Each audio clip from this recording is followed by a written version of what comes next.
কি গন্ধ। Excuse me, হ্যাঁ বলুন। এখানে কি দুধ পাওয়া যাবে? আরে সোহাগ, তুমি এখানে?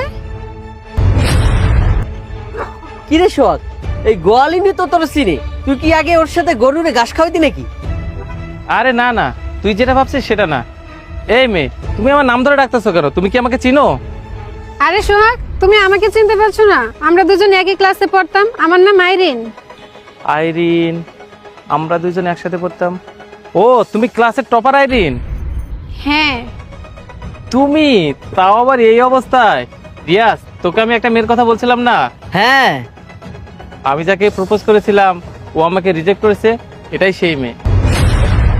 আর জানিস ও আমাকে কেন রিজেক্ট করেছিল? ও আমাকে বলেছিল এইসব প্রেম ভালোবাসার চক্করে পড়তে চায় না।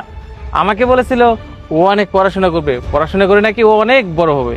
আর দেখ এখন ওর কি অবস্থা। ও আচ্ছা, তাহলে তুমি এইসবের জন্য আমাকে রিজেক্ট করেছিলে? আর দেখ রিয়াজ, ও মনে হয় বিয়েও করে নিয়েছে। মনে হয় কোনো গাইয়ার প্রেমে পড়ে ফাইসে গেছে।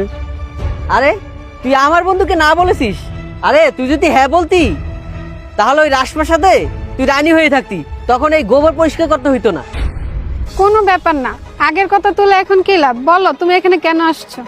দুধ নিতে আসছিলাম, আর তা না হয় এইসব গোয়াল ঘরে কে আসে।